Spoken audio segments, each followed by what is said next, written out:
We are about to hear from K.D. Miller. K.D. Miller is an author of short stories and poems, widely published and broadcast in Canada. She led one of UTC's most successful student retreats in 2016. There will be a full citation in the second part of today's celebration. For now, I call on Kathleen Miller to address Convocation.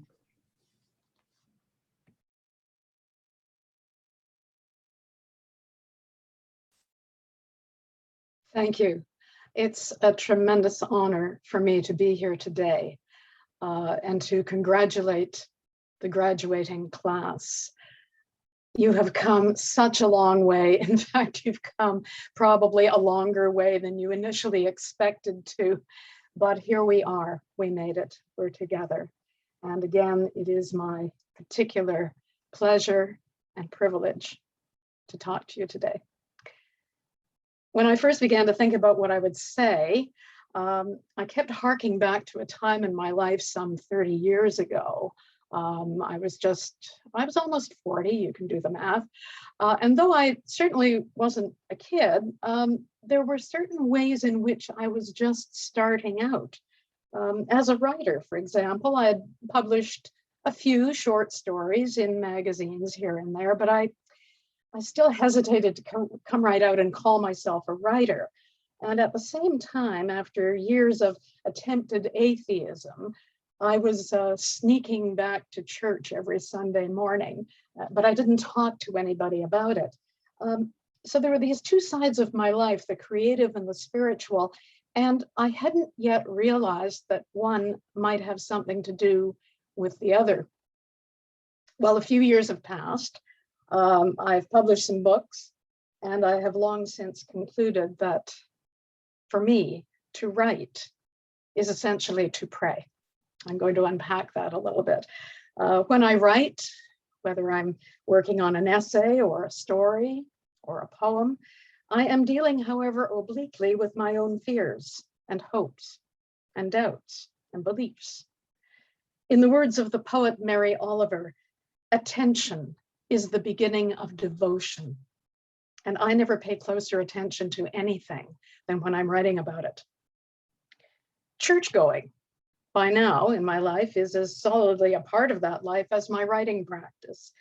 And though each of those endeavors nourishes and sustains and enriches my life, I do struggle with them.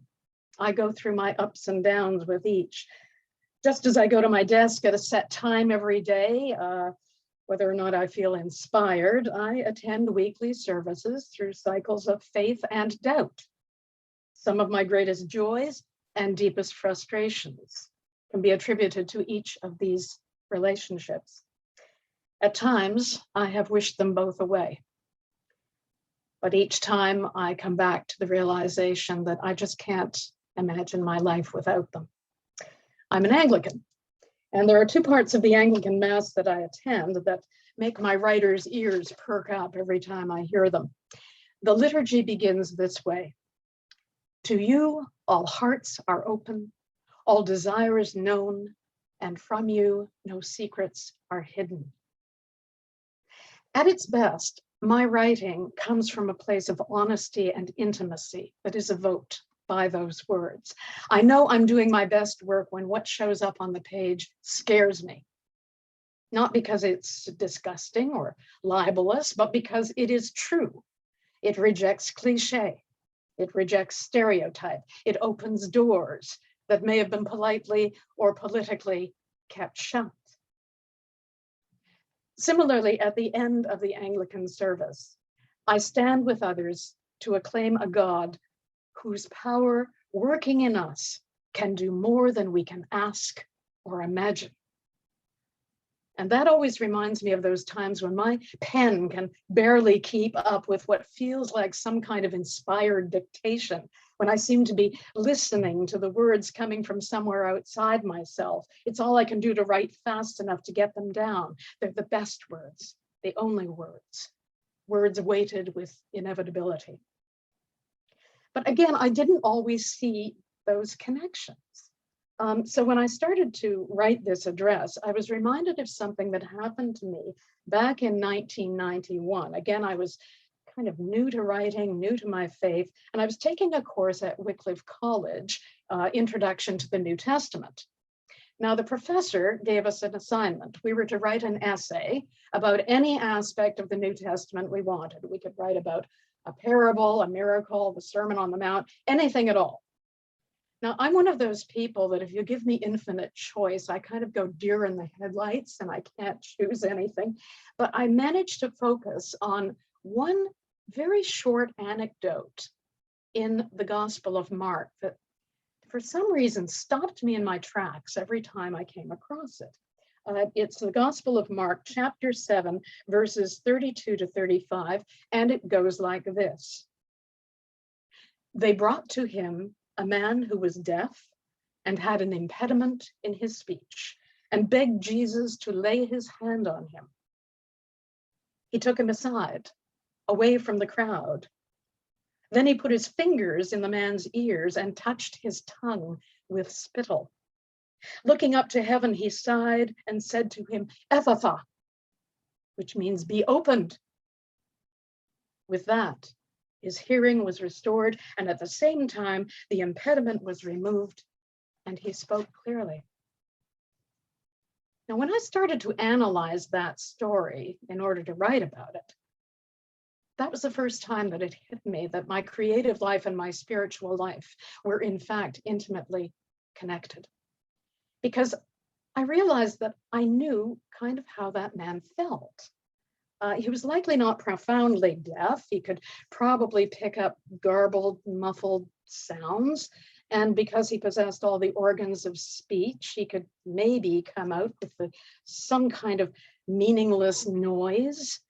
But that would have just made it all the more frustrating for him. And I was reminded of the way I feel when I suffer from writer's block. Writer's block is not about having an empty head. It's worse than that. Your head is actually jammed full of clamoring ideas, and you're so desperate to write something, anything, that you grab onto one of those ideas after another and then watch it die on the page. Writer's block comes out of nowhere for no good reason. You don't ask for it. You don't do anything to deserve it. You go to your desk as usual one day and it's just there. It can happen when your latest book has just had a terrific review. It can happen when you've been shortlisted for a prestigious literary prize. It's like depression, which can hit you when you know you have every reason to be happy. And like depression, writer's block tends to settle in. It starts to feel like the norm. You become convinced that you can't write, you will never write again, and that any writing you may have done was a fluke. So I had an idea for my essay, but I was afraid of my idea. I mean, where did I get off comparing anything in the Bible, much less one of the stories of Jesus, to my writing of fiction? Who did I think I was? Let's go back to the story from the Gospel of Mark. They brought to him a man who was deaf and had an impediment in his speech and begged Jesus to lay his hand on him. They, that's the first word. Now, writing, of course, is essentially solitary, but its effect and its point is connection, engagement, first with oneself. In the words of Kafka, a book must be an axe for the frozen sea within us. And it's only when a writer has produced something that breaks their own inner ice that they can hope to melt the barriers between themselves and their readers. Also, there is a writing community. Writers do support each other. We go to each other's readings and book launches. I belong to 2 writers groups. We meet once a month. We share our work, give each other feedback. Now, the man in the gospel story has a community too. Maybe they're his family, his friends, members of his synagogue. One way or another, he receives their care and support. And they may even have had to drag him to this latest faith healer, this itinerant rabbi about whom some strange stories are beginning to circulate. They may have had to drag him because he is so sick and tired of getting his hopes up only to have them dashed over and over. But the important thing is, one way or another, willingly or not, he has shown up. And as they say, 80% of success is showing up. A lot of writing is about showing up. I suspect that's true of most endeavors. Not so much having a great idea as being there in case a great idea should happen along. Every morning, even when I'm blocked, I go to my desk. This is my Sabbath time. It's how I put myself in the way of grace, because sometimes grace shows up too. Back to the story. He took him aside, away from the crowd. So the first thing that happens to this man who can't hear or speak, but has taken a chance on a faith healer, is that he gets separated from his support group. All at once, he's alone, or as good as, because he's confronting a stranger. Now, for a writer, the stranger is the blank page. It can be the occasion of success or failure, the way out of writer's block, or just one more dead end. And the thing about the blank page is it's not blank. It is covered, it's scribbled on, it's completely filled. All our misgivings and self-doubts are written all over it. I've been rejected so many times. Why should this time be any different? What could I write that anybody would be remotely interested in reading? Who do I think I am? Those doubts and misgivings never go away. The blank page never gets more familiar or more comfortable, and yet a writer has to face it alone. Because it is possible to overdo the community aspect, to hide inside it.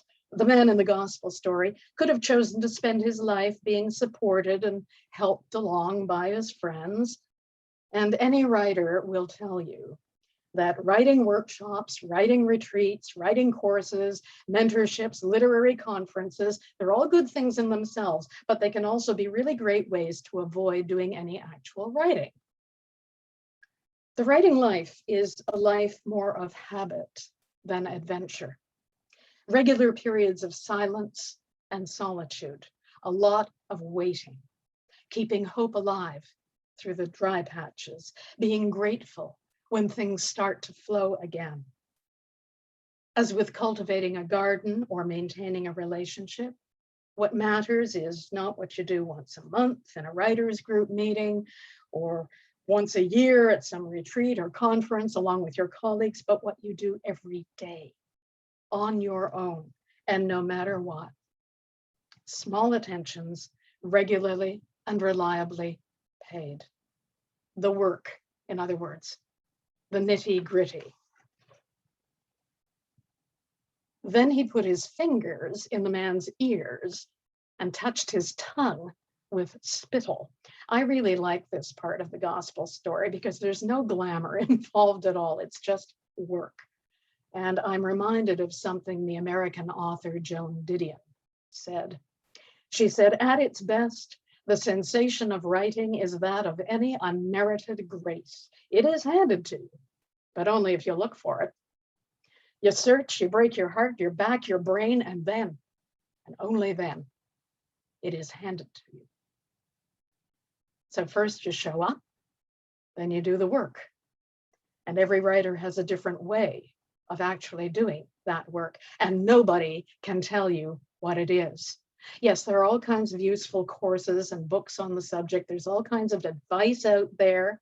I get asked if I work from an outline, if I start with a synopsis, if I use charts, spreadsheets to track a storyline. That's okay. Nothing wrong with those questions. Nothing wrong with those techniques.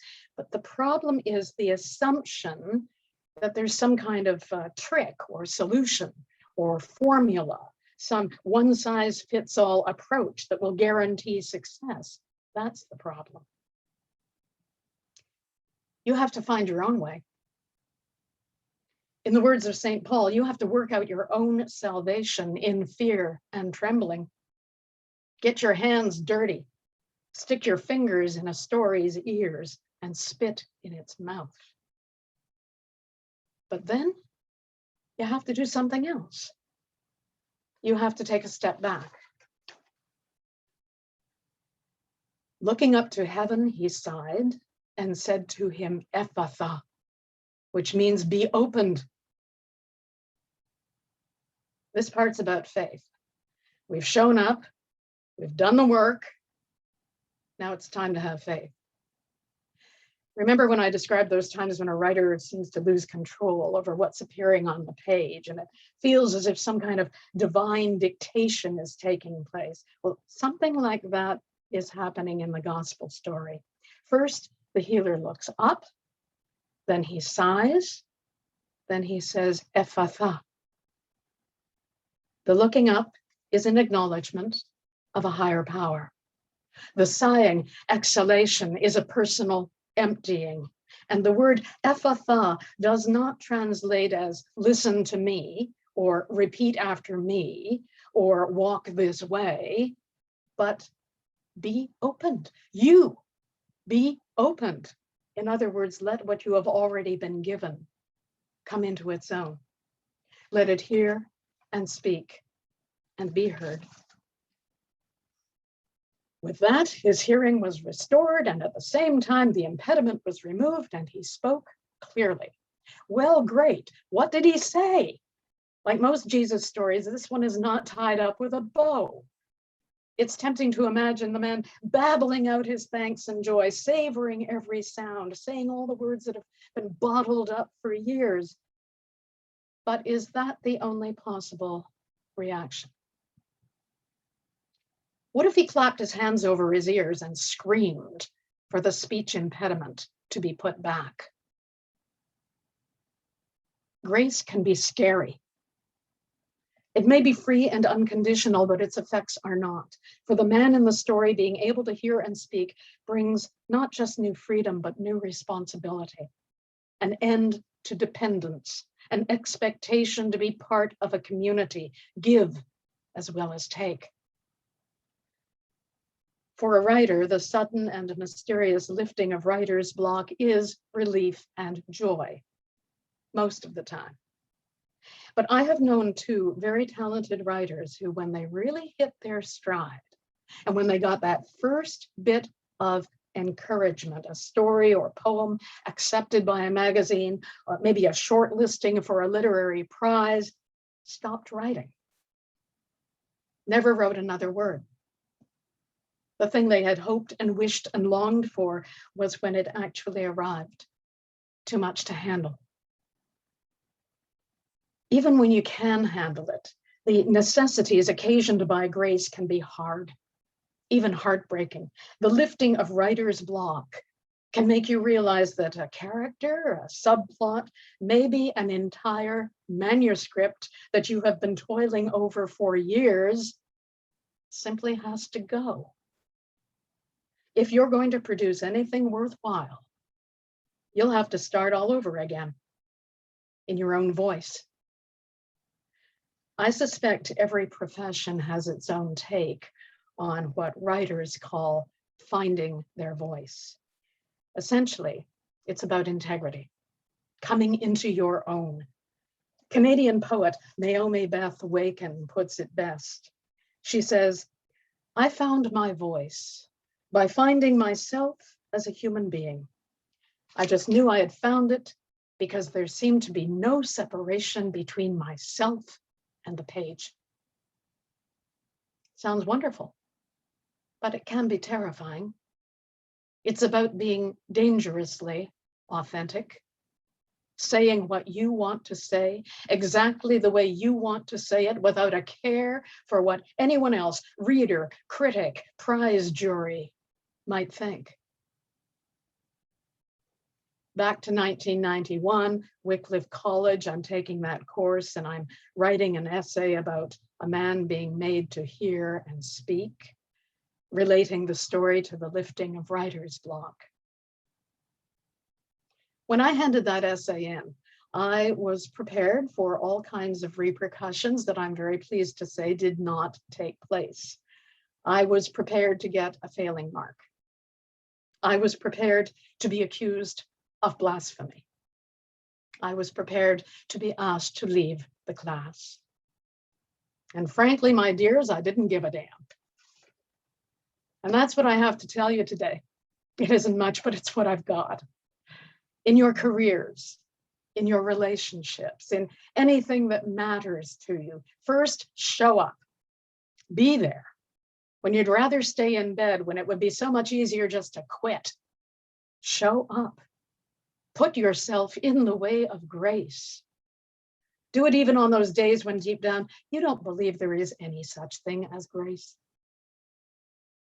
Then do the work. Whatever that work consists of, do it when it's too hard to do. When you are absolutely convinced you do not possess the time or the knowledge or the ability to do it anyway. And do it your way. Finally, have some faith. When you've lost your faith, when you doubt you ever had it in the first place, when you've looked everywhere and you know for a fact that it isn't there, no faith to be had anywhere, have some anyway. And grace will show up. You will come into your own and speak in your own voice. You will be opened. Ephphatha.